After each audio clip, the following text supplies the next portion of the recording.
आप अपने gaming performance को या आप अपने प्रोसेसर को या आप अपने FPS को बूस्ट कैसे कर सकते हो, माने आप उसे ऑप्टिमाइज कैसे कर सकते हो।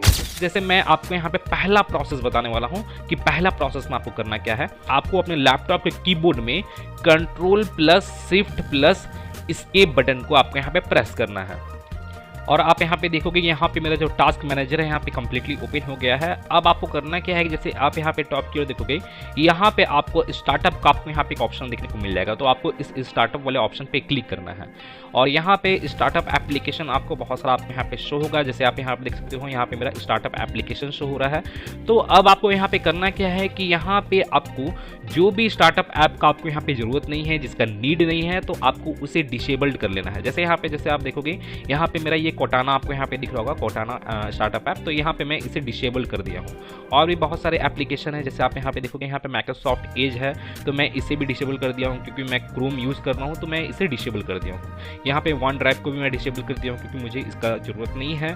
और यहाँ पे मैं फ़ोन लिंक को भी मैं यहाँ पे डिसेबल कर दिया हूँ। और जैसे आप यहाँ पे देखोगे यहाँ पे रियल टेक का आपको यहाँ पे सॉफ्टवेयर आपको यहाँ पे दिख रहा होगा। तो जैसे मैं आपको बता दूं कि अगर यहाँ पे रियल टेक का अगर सॉफ्टवेयर दिख रहा है या इंटेल का सॉफ्टवेयर आपको यहाँ पे शो होता है या आपका जिस भी कंपनी का लैपटॉप है, जैसे फॉर एग्जांपल HP का है, तो अगर आपको यहाँ पे HP से रिलेटेड यहाँ पे स्टार्टअप एप्लीकेशन यहाँ पे शो होता है, तो उस जैसे स्टार्टअप एप्लीकेशन को आपको यहाँ पे डिसेबल्ड नहीं करना है। मैंने उस जैसे स्टार्टअप एप्लीकेशन को डिसेबल नहीं करना है, उसे इनेबल ही रहने देना है। और जो आपका स्टार्टअप ऐप का आपको ज़रूरत नहीं है, तो आपको उसे डिसेबल कर देना है। जैसे मैं यहाँ पे स्काइपी को भी डिसेबल कर दिया हूँ, स्पॉटिफाई को भी डिसेबल कर दिया हूँ। और डिसेबल कैसे करना है, जैसे फॉर एग्जांपल के तौर पे जैसे मैं आपको दिखाता हूँ, जैसे ये एप्लीकेशन है, तो ये एप्लीकेशन का आपको राइट क्लिक करना है और आपको यहाँ पे डिसेबल का ऑप्शन शो होगा। तो आपको इस डिसेबल वाले बटन पर क्लिक करना है और आपका जो स्टार्टअप एप्लीकेशन है वो डिसेबल हो जाएगा। तो यहाँ पे उन जैसे जिसका ज़रूरत नहीं है, उन जैसे स्टार्टअप ऐप्स को आपको यहाँ पे डिसेबल कर लेना है। और डिसेबल कर लेने के बाद अब मैं आपको यहाँ पे सेकेंड प्रोसेस बताता हूँ कि सेकेंड प्रोसेस में आपको करना क्या है। विंडोज़ के स्टार्ट मेन्यू में जाना है और आपको यहाँ पे टाइप करके सर्च करना है गेम मोड। जैसे आप यहाँ पे देखोगे यहाँ पे गेम मोड सेटिंग का आपको यहाँ पे ऑप्शन शो होगा, तो आपको इसे ओपन कर लेना है। और जैसे आप यहाँ पे देखोगे यहाँ पे गेम मोड मेरे यहाँ पे टर्न ऑन है। अगर इनकेस अगर आपका ये गेम मोड अगर आपके यहाँ पे टर्न ऑन नहीं रहता है, टर्न ऑफ रहता है, तो आपको इसे टर्न ऑन कर लेना है। क्योंकि इसे टर्न ऑन करने के बाद जो आपका गेमिंग का एक्सपीरियंस है वो पहले के मुकाबले ज़्यादा बेटर आपको वहाँ पे देखने को मिलेगा। तो इसे टर्न ऑन करने के बाद आपको इसे अब क्लोज करना है। अब मैं आपको यहाँ पे थर्ड प्रोसेस बताता हूँ कि थर्ड प्रोसेस में आपको करना क्या है। आपको अपने विंडोज़ के स्टार्ट मेनू में जाना है और विंडोज़ के स्टार्ट मेनू में जाने के बाद आपको यहाँ पे टाइप करके सर्च करना है रेज एडिट। जैसे आप यहाँ पे देखोगे यहाँ पे रजिस्ट्री एडिटर का आपको यहाँ पे ऑप्शन शो होगा, मैंने रजिस्ट्री एडिटर आपको यहाँ पे टाइप करना है। जैसे आप स्टार्ट मेनू में गए हैं और स्टार्ट मेनू में जाने के बाद आपको यहाँ पे रजिस्ट्री एडिटर आपको यहाँ पे टाइप करना है और आपको अब इसे ओपन कर लेना है। और जैसे आप यहाँ पे देखोगे यहाँ पे मेरा जो रजिस्ट्री एडिटर है यहाँ पे कम्प्लीटली मैंने ओपन हो गया है। और ओपन होने के बाद आपको करना क्या है कि जैसे मैं आपको बताता हूँ, जैसे मैं अपने यहाँ पे नोटपैड को ओपन करता हूँ और यहाँ पे आपको एक पाथ आपको यहाँ पे दिख रहा होगा। जैसे आप यहाँ पे देख सकते हो ये पाथ आपको यहाँ पे दिख रहा होगा, तो आपको इस पाथ को कॉपी कर लेना है। और मैं ये पाथ को अपने इस वीडियो के डिस्क्रिप्शन में भी दे दिया हूँ, तो आप वहाँ से भी जाकर आप उसे डायरेक्टली कॉपी कर सकते हैं। तो आपको इसे कॉपी करना है। कॉपी करने के बाद अब आपको यहाँ पे रजिस्ट्री एडिटर में आपको यहाँ पे उसे पेस्ट कर देना है। जैसे मैं यहाँ पे उसे पेस्ट करता हूँ, पेस्ट, तो यहाँ पे मेरा पेस्ट हो गया है वो पाथ। अब आपको यहाँ पे इंटर प्रेस करना है और इंटर प्रेस करने के बाद और आप यहाँ पे इस पाथ पे आ जाओगे। और इस पाथ पे आने के बाद और आप यहाँ पे देखोगे यहाँ पे आपको रजिस्ट्री फाइल आपको यहाँ पे शो हो रहा होगा। जैसे आप यहाँ पे देख सकते हो सिस्टम रिस्पॉन्सिबिलिटीज के नेम से आपको यहाँ पे रजिस्ट्री फाइल आपको यहाँ पे दिख रहा होगा। तो आपको करना क्या है कि आपको इसके ऊपर राइट क्लिक करना है और आपको यहाँ पे इसे मॉडिफाई करना है। तो मैं यहाँ पे मॉडिफाई पे क्लिक किया हूँ और मॉडिफाई पे क्लिक करने के बाद और आप यहाँ पे देखोगे यहाँ पे वैल्यू डेटा में यहाँ पे 14 है। अगर इनकेस अगर आपका अनदर कोई वैल्यू होता है, 12 होता है या 13 होता है या 8 होता है या 9 होता है, तो आपको यहाँ पे इसे 14 यहाँ पे टाइप कर लेना है। और 14 टाइप करने के बाद आपको इसे ओके कर देना है। और इसे ओके करने के बाद आपको इसे स्क्रॉल डाउन करना है। और जैसे आप यहाँ पे देखोगे यहाँ पे आपको गेम का ऑप्शन आपको यहाँ पे देखने को मिलेगा टास्क वाले सेक्शन में, जैसे आप यहाँ पे देख सकते हो। तो अब आपको करना क्या है कि आपको इस गेम वाले ऑप्शन पे क्लिक करना है। और क्लिक करने के बाद जैसे आप यहाँ पे देखोगे यहाँ पे आपको GPU प्रायोरिटी का आपको यहाँ पे एक ऑप्शन देखने को मिलेगा, मैंने यहाँ पे रजिस्ट्री एडिटर फाइल आपको यहाँ पे देखने को मिलेगा। तो आपको इसे भी अब मॉडिफाई करना है। तो जैसे मैं इसके ऊपर राइट क्लिक करता हूँ और यहाँ पे मैं इसे मॉडिफाई करता हूँ, और मॉडिफाई करने के बाद अब आपको यहाँ पे जैसे आप देखोगे यहाँ पे डेटा वैल्यू में मैंने वैल्यू डेटा में यहाँ पे मेरा 8 यहाँ पे टाइप किया हुआ है। अगर इनकेस अगर आपका 2 टाइप किया रहता है या 4 टाइप किया रहता है तो आपको यहाँ पे 8 टाइप कर लेना है, और 8 टाइप करने के बाद आपको इसे ओके कर देना है। और अब आपको करना है क्या है कि जैसे आप यहाँ पे देखोगे यहाँ पे प्रायोरिटी का भी आपको यहाँ पे एक ऑप्शन देखने को मिलेगा। तो अब आपको करना क्या है कि आपको अब इसे भी मॉडिफाई करना है। जैसे मैं यहाँ पे इसे ही मॉडिफाई करता हूँ। अगर यहाँ पे कोई अनदर वैल्यू है, 0 है या 1 है, तो आपको यहाँ पे वैल्यू डेटा में आपको अब इसे 2 कर लेना है। 2 कर लेने के बाद आपको इसे ओके करना है। और आप यहाँ पे देखोगे यहाँ पे शेड्यूलिंग कैटेगरी का भी आपको यहाँ पे एक ऑप्शन देखने को मिलेगा। तो आपको इस ऑप्शन पे भी क्लिक करना है और इसे भी मॉडिफाई करना है। और जैसे आप यहाँ पे देखोगे यहाँ पे वैल्यू डेटा में यहाँ पे मेरा मीडियम यहाँ पे दिया हुआ है, जैसे आप यहाँ पे देख सकते हो। तो आपको इसे हाई कर लेना है, हाई यहाँ पे टाइप करना है, और अब आपको इसे ओके कर देना है। ओके करने के बाद ये सेटिंग्स कर लेने के बाद यहाँ पे जितना भी मॉडिफिकेशन करना था ये सभी मॉडिफिकेशन कर लेने के बाद आपको इसे क्लोज कर देना है। क्लोज करने के बाद आपको एक बार अपने सिस्टम को रिफ्रेश करना है। अब मैं आपको 4th नंबर प्रोसेस बताता हूँ कि 4th नंबर प्रोसेस में आपको करना क्या है। आपको अपने कीबोर्ड में Windows+R बटन को प्रेस करना है और आपके सामने रन प्रोग्राम आपके सामने ओपन हो जाएगा। और रन प्रोग्राम ओपन होने के बाद आपको यहाँ पे टाइप करना है, आपको यहाँ पे एक कमांड आपको यहाँ पे टाइप करना है। जैसे मैं यहाँ पे टाइप करता हूँ msconfig, आपको ये कमांड को आपको यहाँ पे टाइप करना है, देन ओके। और आपके सामने सिस्टम कॉन्फ़िगरेशन से रिलेटेड कुछ इस तरह का इंटरफेस ओपन हो जाएगा। तो यहाँ पे आपको बूट का आपको यहाँ पे एक ऑप्शन शो हो रहा होगा, 2nd नंबर ऑप्शन। तो आपको इस ऑप्शन पे क्लिक करना है और यहाँ पे अपने ऑपरेटिंग सिस्टम को सिलेक्ट करना है। जो भी आप operating system, current operating system आप यूज़ कर रहे हैं, उस ऑपरेटिंग सिस्टम को आपको यहाँ पे सेलेक्ट कर लेना है। तो जैसे मैं यहाँ पे विंडोज 10 को सिलेक्ट कर लेता हूँ, जो करंट ओएस है, जैसे आप यहाँ पे देख सकते हो। अब आपको करना क्या है कि आपको यहाँ पे एडवांस वाले ऑप्शन पे चले जाना है। एडवांस वाले ऑप्शन पे जाने के बाद हो सकता है आपके सामने यहाँ पे नंबर ऑफ प्रोसेसर जो है यहाँ पे चेक मार्क किया हुआ नहीं होगा, इस तरह से हाइड होगा, अनचेक किया होगा। तो आपको यहाँ पे चेक मार्क करना है और यहाँ पे जो नंबर ऑफ प्रोसेसर है यहाँ पे आपका यहाँ पे 1 होगा। तो आपको करना क्या है कि आपको इसे सबसे हाईएस्ट नंबर ऑफ प्रोसेसर को आपको यहाँ पे सिलेक्ट कर लेना है। जैसे मेरे यहाँ पे सबसे हाईएस्ट नंबर ऑफ प्रोसेसर यहाँ पे 4 है, तो मैं यहाँ पे 4 को सिलेक्ट कर लिया हूँ। अगर इनकेस अगर आपका सबसे हाईएस्ट नंबर ऑफ प्रोसेसर 2 होता है या 8 होता है, किन्हीं लोगों का 16 भी होता है, तो आपको सबसे हाईएस्ट नंबर ऑफ प्रोसेसर को वहाँ पे सिलेक्ट कर लेना है, सबसे हाईएस्ट नंबर को। और ये जो नंबर होता है, जिनका 4 होता है, किन्हीं लोगों का 8 होता है, ये जो नंबर है ये आपके प्रोसेसर पे डिपेंड करता है कि आपका कौन सा प्रोसेसर है, क्या जनरेशन है, उस पर डिपेंड करता है कि आपको यहाँ पे नंबर ऑफ प्रोसेसर आपको यहाँ पे देखने का कितना देखने को मिलेगा। तो आपको सबसे हाईएस्ट नंबर ऑफ प्रोसेसर को यहाँ पे सिलेक्ट करना है, देन ओके। अब आपको इसे अप्लाई करना है, देन ओके। और आपके सामने रीस्टार्ट का कुछ इस तरह का पॉपअप शो होगा। तो आपको यहाँ पे अपने सिस्टम को एक बार रीस्टार्ट कर लेना है। तो अभी फिलहाल जैसे मैं इसे क्लोज करता हूँ, क्योंकि मुझे आपको आगे और भी प्रोसेसेस मुझे बताना है। अब मैं आपको यहाँ पे 5th नंबर प्रोसेस बताता हूँ कि 5th नंबर प्रोसेस में आपको करना क्या है। अपने कीबोर्ड में Windows+R बटन को प्रेस करना है और आपके सामने रन प्रोग्राम वापस से ओपन होगा। अब आपको करना क्या है कि आपको यहाँ पे कुछ कमांड आपको यहाँ पे टाइप करना है। जैसे मैं आपको बताता हूँ, %temp%, आपको ये कमांड को आपको यहाँ पे टाइप करना है। जैसे आप यहाँ देख सकते हो, मैं यहाँ पे जूम करके दिखा रहा हूँ आपको, %temp%। तो इस कमांड को टाइप करने के बाद आपको यहाँ पे ओके करना है और आपके सामने कुछ इस तरह का इंटरफेस शो होगा और आपको यहाँ पे बहुत सारा अनवांटेड फाइल्स, अनवांटेड फोल्डर्स आपको यहाँ पे शो हो जाएगा। तो अब आपको करना क्या है कि आपको यहाँ पे जितने भी फाइल्स है, जितने भी फोल्डर दिखते हैं, इन सभी को ऑल सेलेक्ट करना है। तो जैसे मैं यहाँ पे इन सभी को ऑल सेलेक्ट कर लेता हूँ। और ऑल सेलेक्ट करने का एक शॉर्टकट तरीका भी है, जैसे मैं आपको बता देता हूँ।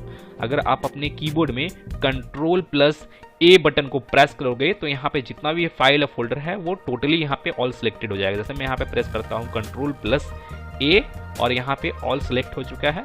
और ऑल सेलेक्ट करने के बाद अब आपको करना क्या है कि आपको इन सभी को परमानेंटली डिलीट कर देना है। तो परमानेंटली डिलीट करने के लिए आपको अपने कीबोर्ड में ही Shift+Delete बटन को आपको यहाँ पे प्रेस करना है, Shift+Delete बटन। जैसे आप यहाँ पे देखोगे, यहाँ पे आपके सामने किस तरह का पॉपअप शो होगा, और you sure you want to permanently delete this 86 items. तो यहाँ पे आपको अभी से यस करना है और जितना भी आइटम है इन सभी को डिलीट कर देना है परमानेंटली। तो यहाँ पे जितना भी फाइल था मेरा अनवांटेड अनयूज्ड फाइल जो था यहाँ कलेक्ट हो गया था, अनवांटेड अनयूज्ड फाइल, तो यहाँ पे ऑल टोटली यहाँ पे यहाँ पे परमानेंटली डिलीट हो गया है। अब आपको इसे क्लोज करना है। अब आपको यहाँ पे फिर से वापस से आपको यहाँ पर रन प्रोग्राम को ओपन करना है, विंडोज प्लस आर बटन को प्रेस कर। अब आपको यहाँ पे एक कमांड आपको यहाँ पे एक और टाइप करना है, जैसे मैं आपको बताता हूँ, टेम्प, ओनली टेम्प। आपको ये कमांड को यहाँ पे टाइप करना है, जैसे मैं आपको यहाँ पे जूम करके दिखा रहा हूँ। तो ये कमांड को टाइप करने के बाद आपको यहाँ पे इसे ओके करना है। और यहाँ पे बहुत सारा अनवांटेड फाइल्स यहाँ पे कलेक्ट हो गया है, अनयूज्ड फाइल, तो यहाँ पे भी उसे परमानेंटली डिलीट कर देना है। शिफ्ट प्लस डिलीट बटन को प्रेस कर देना, देन यस, देन कंटिन्यू। तो यहाँ पे भी जितना फाइल था मेरा ऑल डिलीट हो चुका है। अब आपको यहाँ पे एक बार फिर से आपको यहाँ पे रन प्रोग्राम को ओपन करना है, विंडोज प्लस आर बटन को प्रेस कर। और अब आपको करना क्या है कि अब आपको यहाँ पे टाइप करना है प्रीफिच, PREFETCH, प्रीफिच। आपको ये कमांड को यहाँ पे टाइप करना है, जैसे मैं आपको यहाँ पे जूम करते हुए दिखा दिया हूँ। अब आपको यहाँ पे टाइप करने के बाद अब आपको इसे ओके करना है। और यहाँ पे भी आपको बहुत सारा अनवांटेड अनयूज्ड फाइल आपको यहाँ पे देखने को मिलेगा। अभी फिलहाल मेरे यहाँ पे सिंगल फाइल यहाँ पे शो हो रहा है, तो यहाँ पे मैं इसी सिंगल फाइल को यहाँ पे परमानेंटली डिलीट कर देता हूँ, शिफ्ट प्लस डिलीट बटन को प्रेस कर, देन यस। तो यहाँ पे डिलीट हो गया है, देन क्लोज। अब मैं आपको यहाँ पे 6 नंबर प्रोसेस बताता हूँ कि 6 नंबर प्रोसेस में आपको करना क्या है। यहाँ पे आपको वापस से अपने रन प्रोग्राम को ओपन करना है, विंडोज प्लस आर बटन को प्रेस कर। और आपको अब यहाँ पे एक कमांड आपको यहाँ पे टाइप करना है, जिसमें आपको उस कमांड को बताता हूँ, क्लीन mgr। आपको यहाँ पे ये कमांड को यहाँ पे टाइप करना है, जैसे मैं आपको यहाँ पे जूम करके दिखा रहा हूँ। और टाइप करने के बाद आपको यहाँ पे अब इसे ओके प्रेस करना है। और आपके सामने कुछ इस तरह का पॉपअप शो होगा, तो आपको यहाँ पे अपने सी ड्राइव को यहाँ पे सेलेक्ट करना है, देन ओके। और आपके सामने कुछ इस तरह का डिस्क क्लीनअप से रिलेटेड कुछ इस तरह का इंटरफेस शो होगा। अब आपको करना है क्या है कि आपको यहाँ पे जितनी भी फाइल्स आपको यहाँ पे शो हो रहे हैं, इन सभी को आपको चेक मार्क कर लेना है। तो यहाँ पे मैं इन सभी पे चेक मार्क कर लेता हूँ।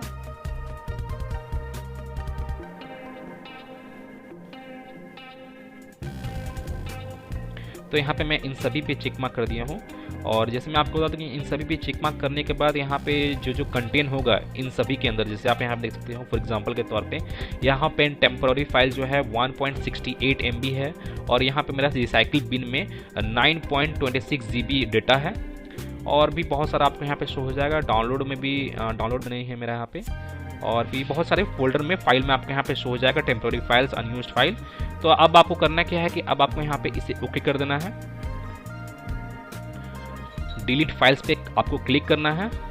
और यहाँ पे जो अनवांटेड अनयूज्ड फाइल था वो यहाँ पे डिलीट होना स्टार्ट हो जाएगा। जैसे आप यहाँ देखते हो, यहाँ पे डिलीट होना स्टार्ट हो गया है। तो आपको यहाँ पे हो सकता है कुछ सेकंड आपको यहाँ पे जरा वेट करना पड़े, तो आपको यहाँ पे जरा वेट कर लेना है। तो गाइज जैसे आप यहाँ पे देखोगे, यहाँ पे मेरा जो डिस्क क्लीनअप का जो प्रोसेस था वो यहाँ पे कंप्लीट हो चुका है। अब मैं आपको यहाँ पे 7 नंबर प्रोसेस बताता हूँ कि 7 नंबर प्रोसेस में आपको करना क्या है। आपको अपने विंडोज़ के स्टार्ट मेनू में जाना है और आपको यहाँ पे टाइप करके सर्च करना है डीफ्रैगमेंट। जैसे आप यहाँ पे देखोगे, यहाँ पे आपको डीफ्रैगमेंट एंड ऑप्टिमाइज ड्राइव्स का आपको यहाँ पे ऑप्शन शो होगा। तो आपको इस ऑप्शन को ओपन कर लेना है, मैंने आपको इसे ओपन करना है। और आपको यहाँ पे कुछ ड्राइव मेरा यहाँ पे शो हो रहा होगा, जो मेरा ड्राइव क्रिएटेड है, C drive, D drive, E drive. अगर आपका अनदर और भी ड्राइव क्रिएटेड होगा तो आपको यहाँ पे और भी ड्राइव आपको शो हो जाएगा। तो अब आपको करना क्या है कि आपको यहाँ पे एक एक करके एक ड्राइव को आपको यहाँ पे सिलेक्ट करना है। जैसे मैं फॉर एग्जांपल के तौर पे मैं यहाँ पे सी ड्राइव को सिलेक्ट किया हूँ। सी ड्राइव को सिलेक्ट करने के बाद आपको करना क्या है कि आपको सबसे पहले तो उसे एनालाइज करना है। और एनालाइज हो जाने के बाद यहाँ पे आपको उसे ऑप्टिमाइज करना है। तो जैसे मैं आपको बता दूं कि यहाँ पे एनालाइज और ऑप्टिमाइज होने में किन्हीं लोगों का 15 मिनट का भी टाइम लगता है, किन्हीं लोगों का 30 मिनट का भी टाइम लगता है, किन्हीं लोगों का 45 मिनट का भी टाइम लग जाता है। तो आपको यहाँ पे जरा वेट करना है और इसे कम्प्लीटली एनालाइज और ऑप्टिमाइज कर लेना है। सी ड्राइव को एनालाइज ऑप्टिमाइज करने के बाद फिर आपको यहाँ पे नेक्स्ट ड्राइव को यहाँ पे सेलेक्ट करना है। जैसे फॉर एग्जांपल डी ड्राइव को आपको यहाँ पे सेलेक्ट करना है। फिर उसके बाद अब आपको यहाँ पे ई ड्राइव को सिलेक्ट करना है और इसे भी एनालाइज और ऑप्टिमाइज कर लेना है।